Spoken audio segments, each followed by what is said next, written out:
بسم اللہ الرحمن الرحیم۔ اللہ وحدہ لا شریک کے فضل و احسان پر اس کے حضور شکر بجا لاتے ہیں کہ ہمارے درمیان مفتی شفیق الرحمن ہاشمی صاحب تشریف فرما ہوئے۔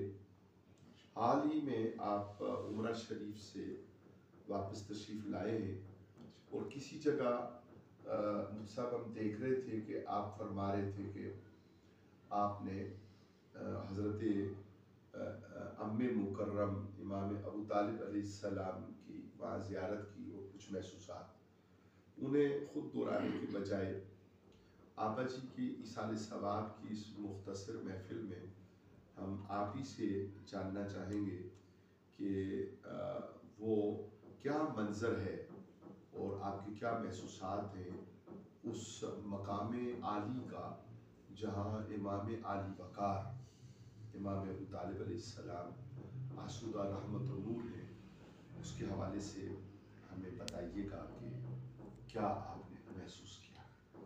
بسم اللہ الرحمن الرحیم، والصلاة والسلام علیکہ یا رسول اللہ وعلی آلکہ واصحابکہ یا حبیب اللہ۔ حضرت صاحب، یوں تو حرمین شریفین، مکہ المکرمہ ہو یا مدینہ المنورہ، چپا چپا انوار و برکات و فیوز و برکات سے مالا مال ہے۔ بہت سارے مقامات ایسے ہیں جو یہاں سے عمرہ کے لیے زیارت کے لیے لوگ جاتے ہیں، انہیں معلوم ہوتی ہے کہ فلاں جگہ پہ جاتے ہیں، اور بہت سارے مقامات ایسے ہیں جو اہل نظر کو اللہ دکھا دیتا ہے۔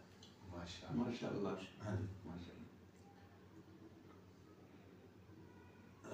مدینہ المنورہ میں 17 روز رہا ہوں اور 9-10 روز مکہ المکرمہ میں۔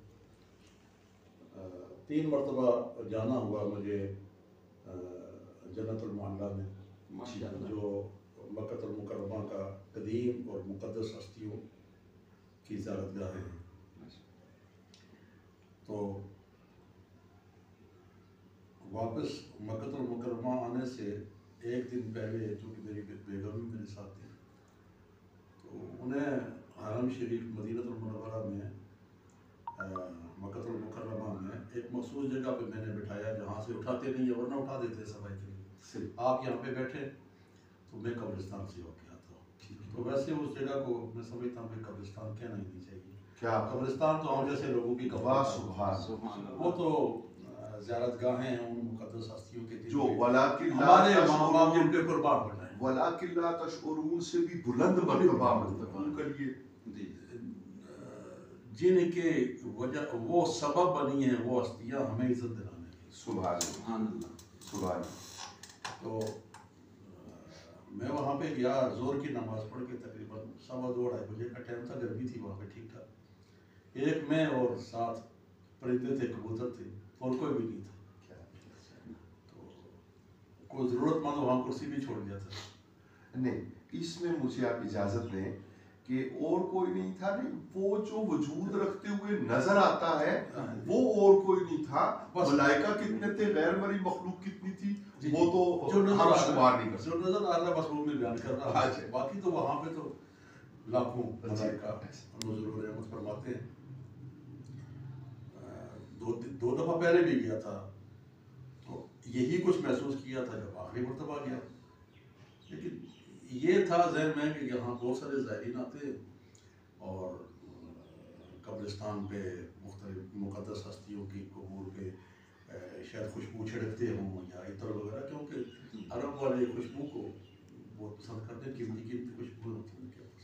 جب آخری مرتبہ میں گیا تو ایک چھوٹا سا تقریباً 2 فٹ بائی 2 فٹ شیشہ جو ہے وہ وہاں پہ نہیں ہے، یا ٹوٹا ہوا یا لگایا نہیں انہوں نے۔ کس کے مزار؟ سیدہ ام المومنین خدیجہ الکبریٰ رضی اللہ تعالی عنہا اور آقا علیہ الصلوۃ والسلام کے عم کریم حضرت سیدنا ابو طالب علیہ السلام۔ ماشاء اللہ، یہ اکٹھے ہیں جی؟ وہ ایسا ہے کہ وہ شیشے سے اندر دیکھیں نا تو 10 فٹ یا 12 فٹ کا فاصلہ ہوگا، چاروں طرف وہ پتھر ہیں، ان پتھروں کے اندر دونوں کی قبریں کٹھی ہیں، سسر اور بہو ہے۔ تو اچھا، وہ جو میں نے محسوس کیا کہ اچھا ہوتا تو یوں ہے کہ اندر والی فضا گھٹن، کیونکہ چاروں طرف جنگلے لگے ہوئے ہیں اور جنگلوں میں شیشے بھی لگے ہوئے ہیں تاکہ حفاظت کے لیے وہ اندر نہ جائے. تو ہوا بند ہوتی ہے. ہوا بجائے اس کے کہ باہر سے اندر جائے، میں نے جو محسوس کیا ہے کہ جو اندر سے ہوا باہر آ رہی ہے، قبرستان سے جو ہوا وہ ٹوٹے ہوئے شیشے سے باہر آ رہی ہے بخدا. میں نے کئی لوگوں کو اس کا اظہار کیا، ایسی خوشبو قبرستان کے اندر سے، کیونکہ پہلے وہاں دیکھیں تو پہلے قبور ان دونوں ہی کی ہے، باقی قبریں آگے ہے. تو ایسی خوشبو نہ دنیا کے کسی عطر میں ہے، نہ کسی اور بازار سے مل سکتی ہے، جو خوشبو اس قبرستان کے اندر سے باہر آ رہی ہے. سبحان اللہ.